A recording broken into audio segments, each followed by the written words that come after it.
Kontroversi tudingan ijazah palsu Jokowi. Wakil Rektor, cara paling tepat buktikan alumni UGM, tunjukkan saja ijazahnya. Ya Bu WR, saya tuh selalu penasaran Bu. Sebenarnya kalau kita pengen tahu seseorang ini, siapapun lah, bukan hanya Pak Joko Widodo ya, seseorang ini sebenarnya alumni UGM atau bukan, itu cara paling tepat mengetahuinya itu gimana Bu? Cara paling tepat adalah orang tersebut menunjukkan ijazahnya kepada kita. Di orang tersebut yang menunjukkan ijazah tersebut. Karena ijazahnya ada pada orang itu. Ada orang tersebut. Oke, gini Bu, ini hipotesis ya. Atau pengandaian. Kalau ada orang, saya pengen tahu nih dia alumni UGM atau bukan, tapi dia nggak mau menunjukkan ijazahnya. Sejauh mana UGM bisa membantu atau bisa mengklarifikasi itu? UGM dalam hal ini tidak akan bisa untuk memberikan mengklarifikasi karena apa? Memang harus orang tersebut yang harus memiliki ijazah. Dan kemudian kalau misalnya saya ingin tahu nih orang ini alumni atau bukan, kita terbentur pada peraturan. Kita tidak bisa menunjukkan data pribadi kepada orang yang itu tidak relevan dengan mereka yang memiliki ijazah tersebut. Baik. Dan lainnya yang tidak bisa saya sebutkan di sini. Oleh karena itu, ya Profesor Ova Emilia sebaiknya buka seterang-terangnya, jangan hanya di dalam podcast internal semacam arisan, ya, yang menjawab UGM, yang bertanya UGM juga, yang bertanya UGM, yang menjawab UGM, berani keluar gitu loh. Stasiun bersuara misalnya ya. Stasiun TV, saya kira semua stasiun TV itu sudah mengundang rektor UGM atau wakil rektor UGM, tetapi tidak ada yang berani. Kenapa pengecut kalau benar, gitu loh? Kontroversi tudingan ijazah palsu Presiden ke-7 RI Joko Widodo makin memanas. Bagai benang kusut, bagaimana penyelesaikan polemik ijazah mantan presiden itu? Menurut Wakil Rektor Bidang Pendidikan dan Pengajaran Universitas Gadjah Mada, Wening Yudasmoro, cara paling tepat untuk membuktikan seseorang merupakan alumni UGM yakni dengan cara menunjukkan ijazahnya.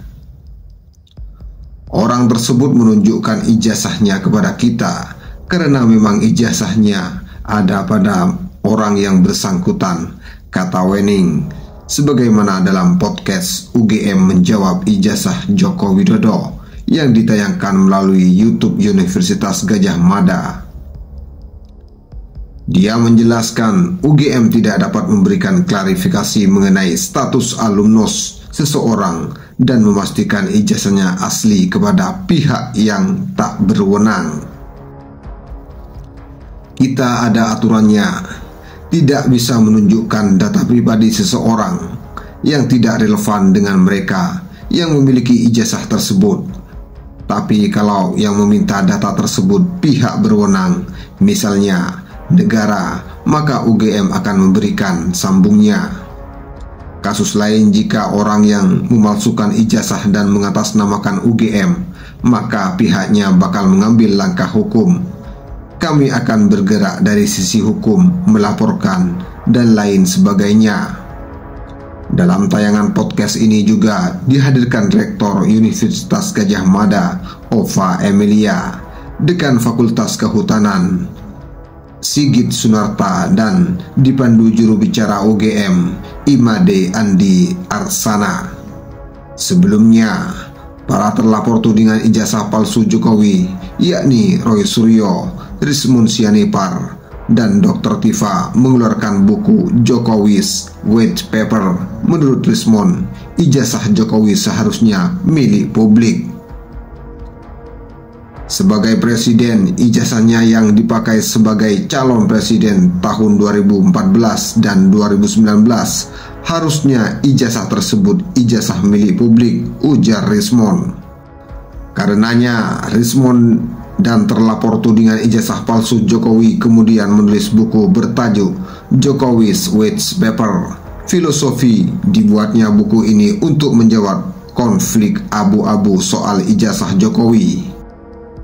Jokowi's White Paper ini filosofinya untuk membersihkan sejarah bangsa Indonesia dari riwayat pendidikan Joko Widodo yang masih abu-abu sampai saat ini. Karena memang Jokowi sendiri yang membuatnya. Rismon menegaskan bahwa buku itu bukanlah dibuat untuk serangan personal kepada Jokowi, Buku ini dibuat berdasarkan kajian teknis yang mampu membuktikan bahwa Jokowi tidak memiliki ijazah S1 atau ijazah itu palsu. Pernyataan Rektor Universitas Gadjah Mada, Ova Emilia, yang membela keaslian ijazah Presiden Joko Widodo justru menjadi bumerang. Alih-alih berdampak polemik, aksinya memicu serangan balik dari warganet yang membongkar jejak digital masa lalunya, termasuk status sebagai tergugat dalam kasus perdata senilai 29 miliar.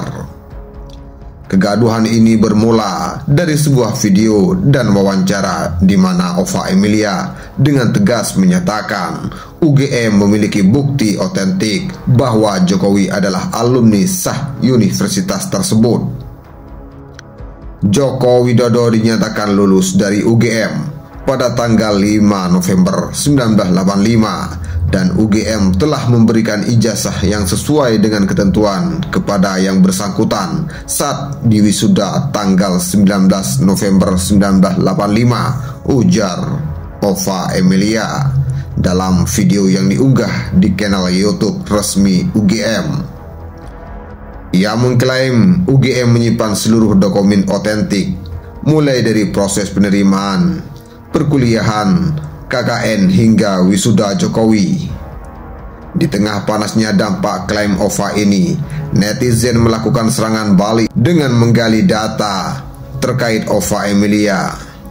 Terungkaplah sebuah fakta mengejutkan dari putusan Pengadilan Tinggi Yogyakarta nomor 156/PDT/2018/PT YYK. Dalam putusan tersebut, nama Ova Emilia tercatat sebagai tergugat dalam kasus perdata terkait Bank Perekonomian Rakyat (BPR) Tripilar Artajaya.